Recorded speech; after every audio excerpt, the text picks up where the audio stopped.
I never planned on stepping into that dealership. Honestly, I never even liked car dealerships, fake smiles, fake promises, and salesmen who pretend they're doing you a favor while they're quietly calculating how much blood they can drain from you.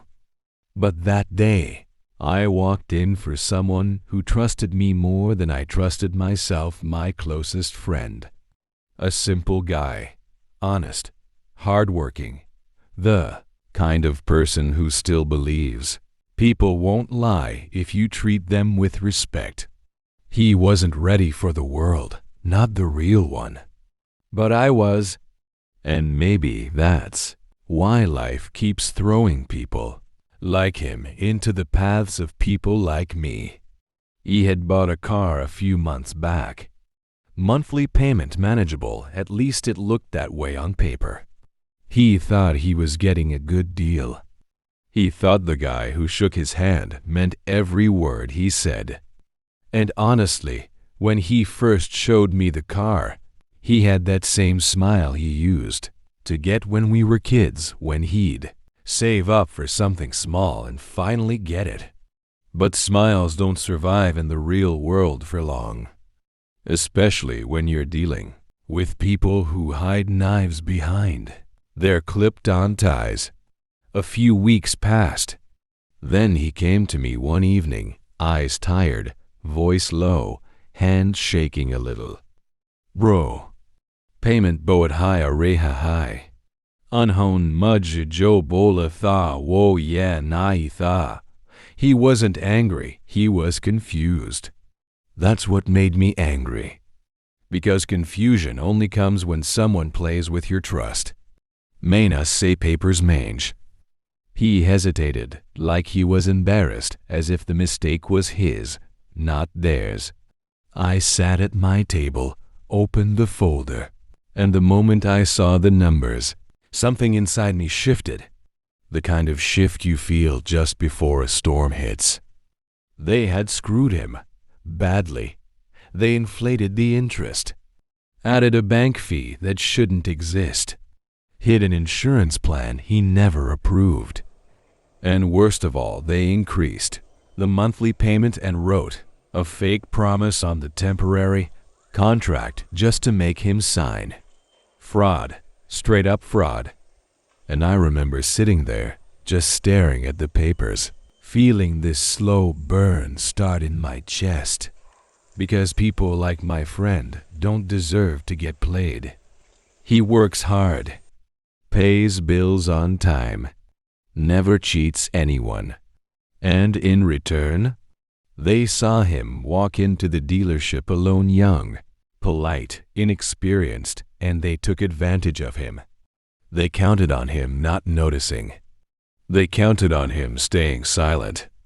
They counted on him breaking under pressure. But they didn't count on me. The next morning, I walked into that dealership with him. The moment the automatic doors opened, I smelled that mix of new car leather and cheap cologne. Fake luxury. Fake professionalism. All of it irritated me. I walked in with a calm face, but anger was sitting behind my eyes waiting.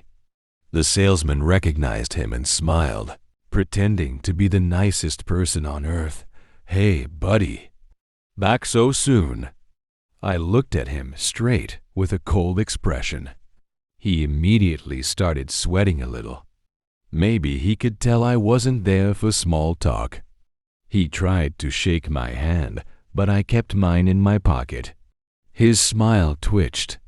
My friend quietly whispered, "Yahi banda tha yis ni deal karwaithi." I nodded once. Then I asked the salesman a simple question. "Can we speak with your GM?" His smile dropped fast. Everything okay?" I didn't blink. "Your GM." He led us through the showroom, past shiny cars that probably had more lies attached to them than miles. We entered the glass office where the GM sat, some middle-aged guy with gelled hair, a fat watch, and the kind of arrogance that comes from years of getting away with things he shouldn't. He didn't stand to greet us, didn't smile, didn't offer a seat. He just looked up from his screen and said, "What's the problem now?"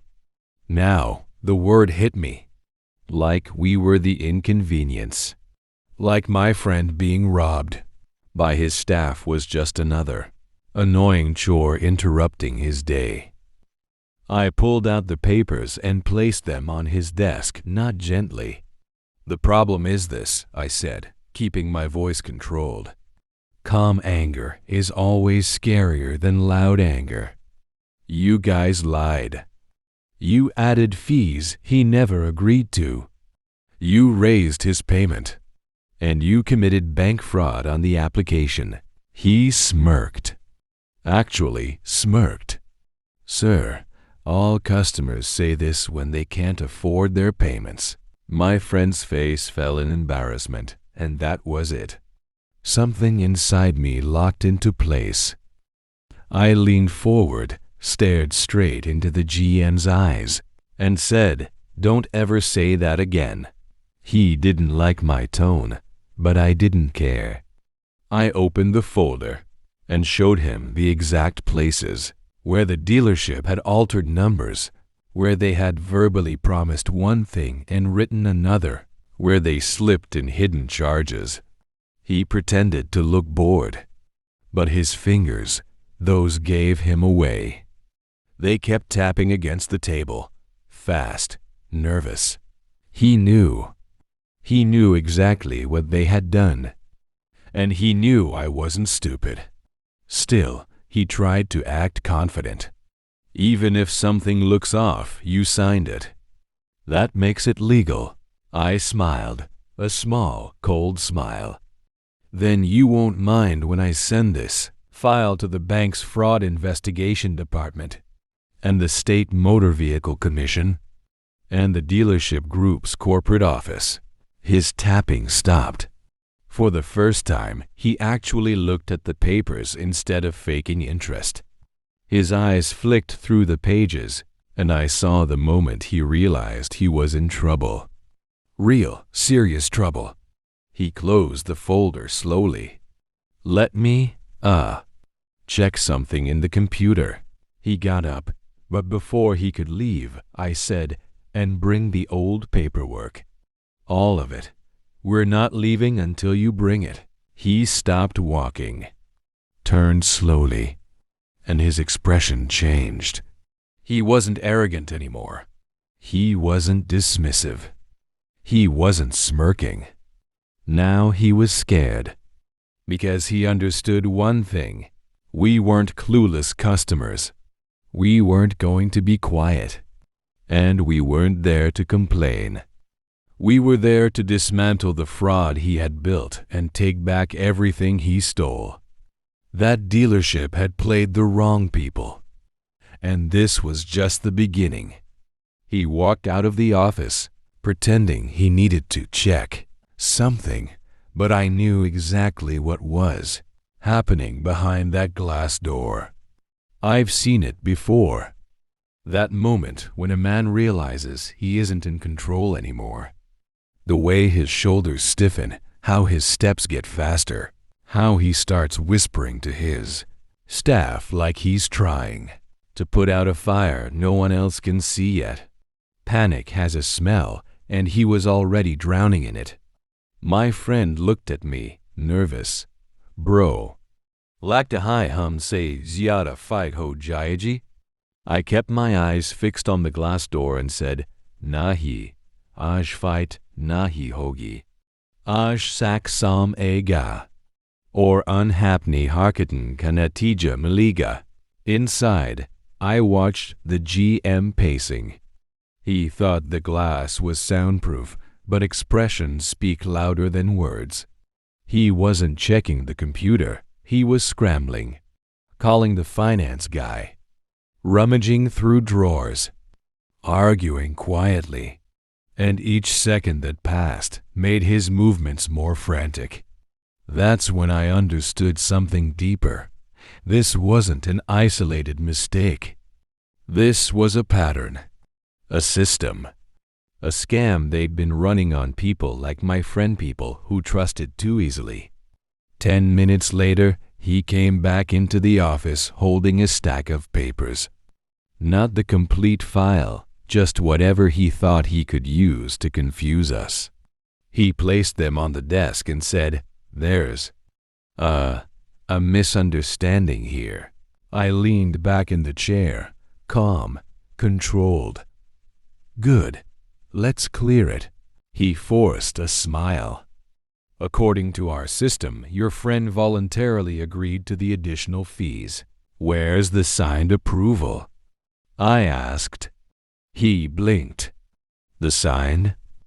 "Yes, the signed approval. The signature that proves he asked for the add-ons." He shuffled the papers. Not a single page contained the signature he needed. He knew it. I knew it. My friend knew it. But instead of admitting it, he tried to deflect. "Well, verbal consent is still." "Verbal consent means nothing in finance," I cut in sharply. "You know it." "I know it." "Stop acting like we're stupid."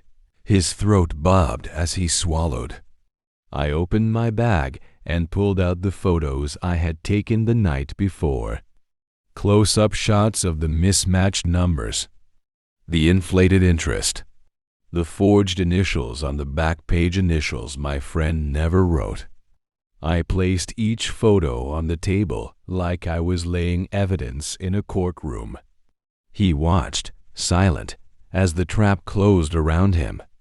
"Do you want to explain this?" I asked. He looked down. His fingers trembled. This might be a clerical." "No." I leaned forward, voice low and sharp. "This is fraud." My friend sat there quietly, but I could feel his chest tightening. He wasn't used to confrontation.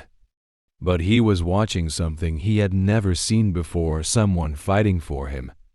The GM exhaled heavily and wiped a hand across his face. "Look, let's not escalate this. I'm sure we can work something out." And there it was. The sentence every guilty man eventually says. I didn't smile, but I felt something shift inside me, a cold satisfaction. "Good," I said, "because we're not leaving without a solution." But he wasn't done playing games. He stood up again, mumbling some excuse, and stepped out of the office. I watched him walk to the back hallway and whisper to a woman from finance. He wasn't trying to fix anything, he was trying to find a way out. A loophole, a distraction, a delay tactic. I wasn't giving him one. I stood up and followed him silently. The moment he saw me standing behind him, he jumped. "Sir, please wait in the office." "No," I said. "Bring the full file. All of it. Not half. Not whatever suits you. Everything." He opened his mouth to argue, but I didn't let him speak. "And bring the original. Not reprinted copies." Now he looked like a man who'd been cornered from all sides. Because he knew exactly what was in that original file, the truth he'd been hiding. After a long minute of frozen silence, he nodded. We walked back to the office. He sat down heavily and typed into his computer. The printer started spitting out documents, real ones this time. Not edited. Not cleaned up. Not filtered. He handed me the stack, and for the next 15 minutes, I went through every page. My friend watched as I traced each number, each line, each signature. And then, there it was, the exact moment where they changed everything. The original estimated payment was low, fair, honest, exactly what my friend wanted. But on the bank submission form, it had been replaced by a much higher number. They forged his initials next to the rate acceptance section. They changed the insurance coverage from declined to full package without consent, and they added a $2,000 processing fee that didn't even exist in their system. I looked up at the GM. He avoided my eyes. "You committed bank fraud," I said, voice heavy and slow. "Do you understand what that means?" He swallowed, his face turning pale. "Look, maybe the finance guy made a mistake." "Mistake?" I raised my voice just enough to make him flinch. "Forgery is not a mistake. Raising someone's payment without consent is not a mistake. Submitting false numbers to the bank is not a mistake." He rubbed his forehead like a man who finally realized he was trapped. I picked up the entire stack and tapped it against the desk. "Here's what's going to happen," I said. "You're going to unwind the deal completely. No fees. No penalties. No excuses." He stared at me like I had just asked for the moon. "You can't just." "Yes," I said. "I can, and you will. Because the moment I walk out of this dealership, this goes to the bank's fraud department, corporate headquarters, the state attorney general, and the DMV. Do you think your dealership can survive that?" He finally broke. His shoulders dropped. His voice lowered. And he whispered, "Give me some time. You have 10 minutes. I sat back, calm, controlled, while he walked out again, this time not pretending to be confident. This time, he looked like a man walking toward his own execution. My friend leaned closer and whispered, "Bro, kia lakta hai? Kamban jayega?" I turned my head slowly, eyes still cold, and said, "Aj nahi. Abi, yahin," and they can't stop it. Because this wasn't a request. This wasn't a negotiation. This was leverage. And I was about to use it to crush the entire scam they built. The GM didn't return in 10 minutes. He didn't return in 15. He took 24 minutes, and every single second of that delay told me he was scrambling, calling corporate, trying to find some legal loophole that could save him. But there was no loophole. There was only the truth, and he'd spent years running from it. When he finally walked back into the office, he looked different, smaller, like a man who had aged 10 years in half an hour. His tie was crooked, his face pale, and his voice didn't have that fake dealership confidence anymore. "All right," he said quietly. "We can unwind the deal." My friend's eyes widened with hope, but I didn't move. I didn't react. I waited for the rest because this wasn't over. Not even close.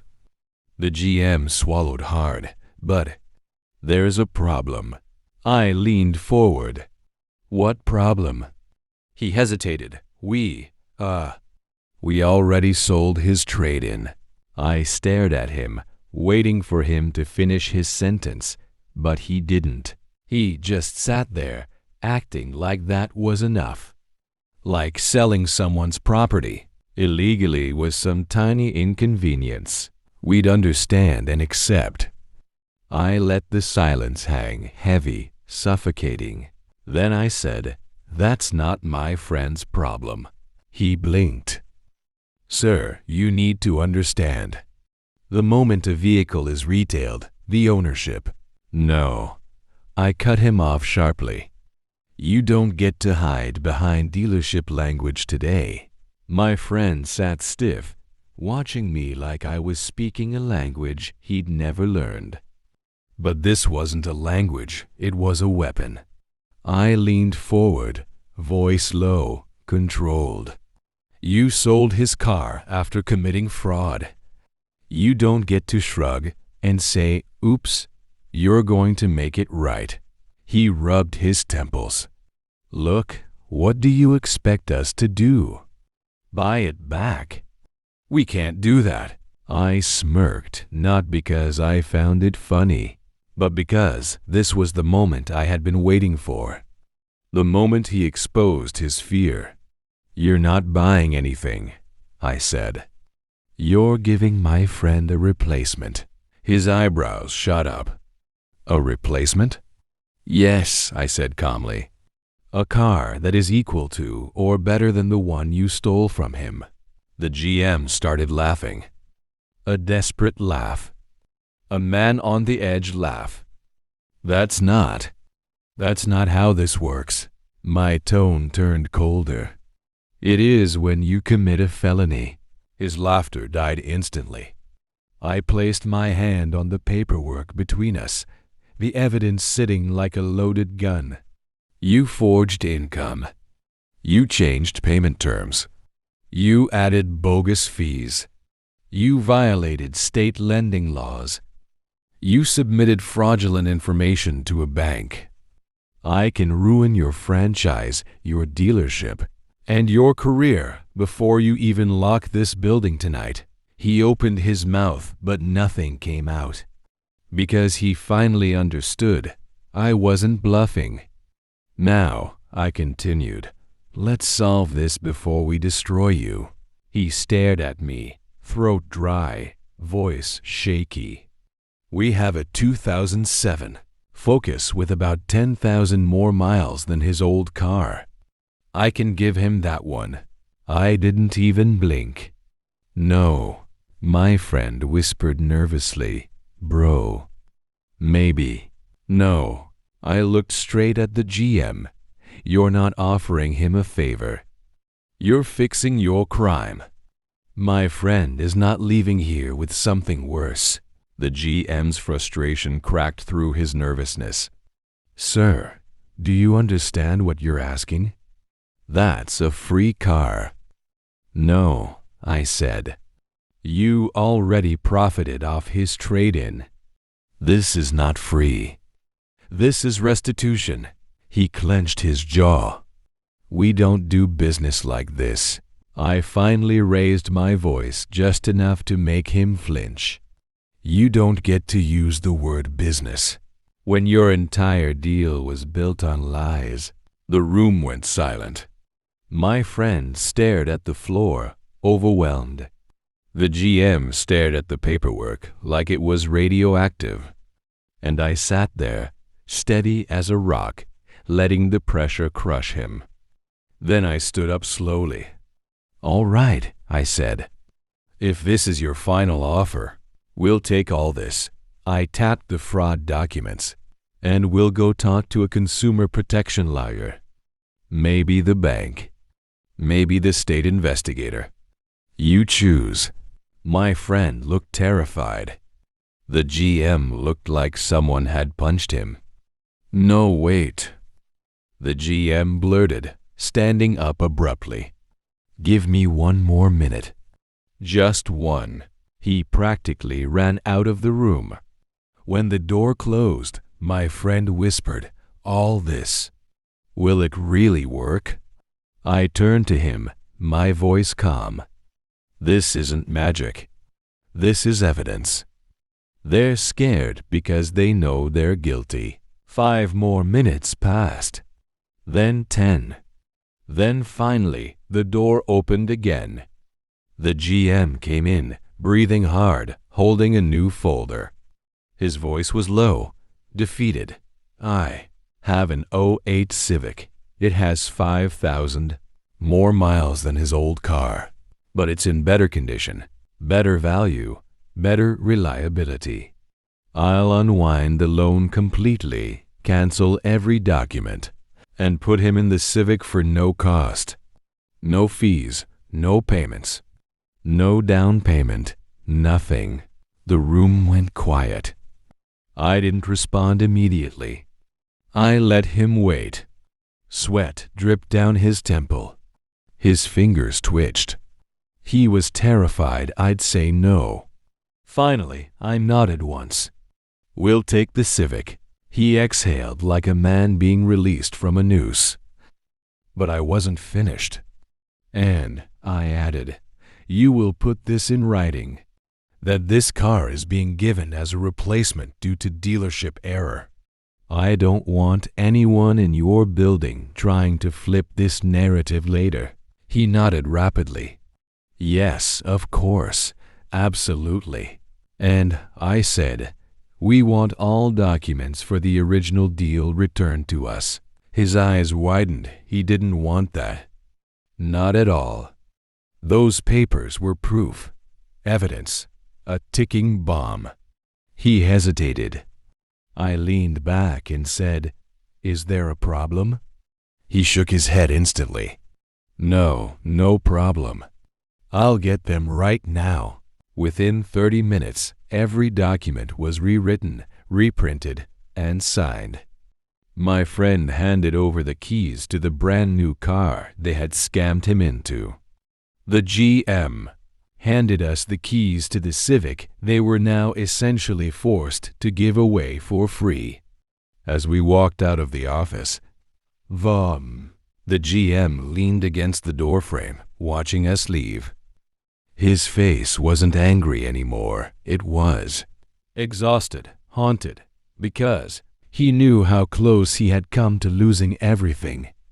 My friend stepped outside into the sunlight, clutching the keys like they were priceless. "Bro, I don't know what to say." "I don't know how to thank you." I looked at him and said quietly, "Just remember this. People get away with things only when no one challenges them." He nodded slowly. But in my mind, I wasn't thinking about him.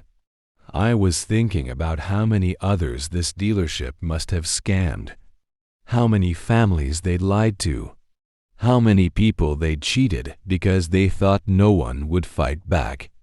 Not today. Today, they met someone who understood their game better than they did. And for the first time in a long time, they lost. The sun was already beginning to set by the time we left the dealership lot. My friend stood beside the silver '08 Civic, staring at it like he couldn't believe it was real. The keys dangled from his fingers, reflecting the orange light of the evening. He kept blinking, like the whole day had been some kind of fever dream. He turned to me slowly. "Bro, sak bolen? Mudj laga tha aj hum dono jail main hong. Ya fir merry life or ziada babad ho jayaji." I laughed under my breath. "Nahi, ajanki bari thi." But deep down, even I could feel the heaviness settling in. That dealership office had been a battlefield, and not the loud, explosive kind you see in movies. This was the quiet kind, the psychological war where every glance, every word, every paper on the desk was a weapon.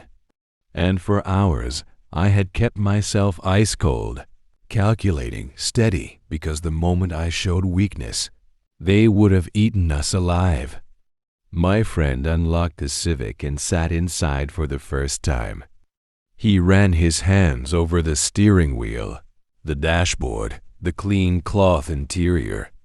He looked up at me through the open door and said, "It feels, I don't know, safe."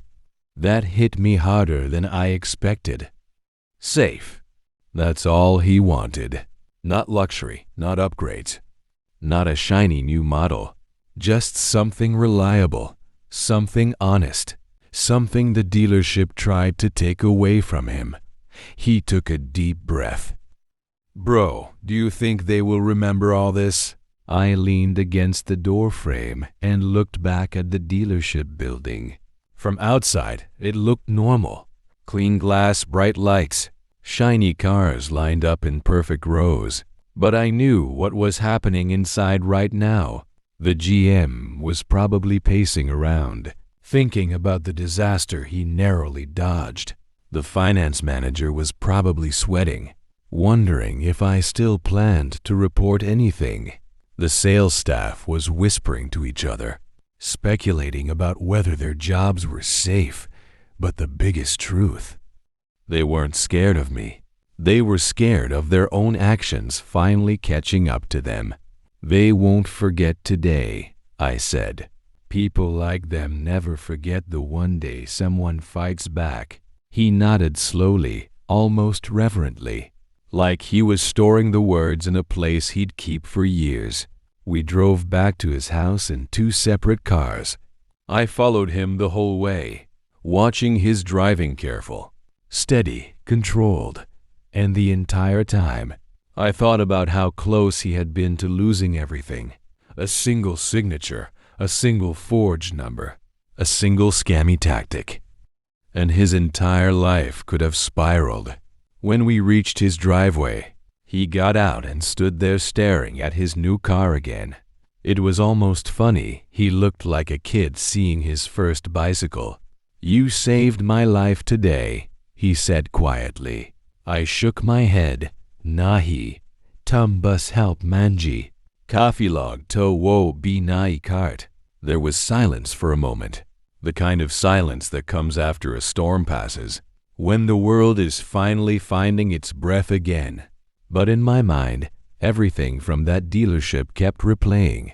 The forged numbers, the smug confidence of the sales manager, the GM trying to minimize everything, the fear in his eyes when he realized I had him dead to rights, the shaking hands when he printed the unwind agreement, the silent defeat as we walked out with the Civic keys. It wasn't just about my friend anymore. It was about the system. A system built to trap people who didn't understand the process. People who trusted too much. People who were taught to be polite, to be quiet, to sign where they're told, to nod even when something feels wrong. People like my friend. People like thousands of others. I stood there outside his house, thinking, how many lives have they messed up? How many families have they drained? How many people walked into that dealership with hope and walked out with chains? My friend interrupted my thoughts. "Bro, are you going to file a serious report? Or will you just leave it at that?" "Ya yahin pay leave Cardoj." I exhaled slowly. The truth was complicated. I wanted revenge. Not petty revenge, systemic revenge. I wanted them to feel the same fear they forced onto countless customers. But I also wanted my friend to heal, not drag this nightmare on. "Maybe someday," I said. "Maybe when the time is right." He nodded. He trusted me without question. I walked toward my car, but before getting in, I looked back one last time. My friend stood there, one hand on the roof of his Civic, the other clutching the keys. And on his face, I saw something I hadn't seen in a long time. Relief. Real, deep, genuine relief.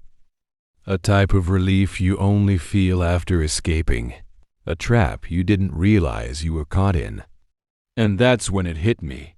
Revenge isn't always about destroying the enemy. Sometimes, it's about saving the person who never had the strength to save themselves. As I drove away, the night sky looked clearer, lighter. But the final lesson echoed in my mind. One, I wanted every person listening to understand. Evil doesn't win because it's strong. It wins because good people stay silent. And the moment someone speaks up, the whole system falls apart. The dealership didn't fall that night, but a fracture had started. A crack in their armor. A warning shot that someone out there knew their game. And next time, they might not get so lucky. So if this story shook you even a little, hit that like button. It really helps these stories reach more people who might need to hear them. Comment below and tell me, what would you have done in my place?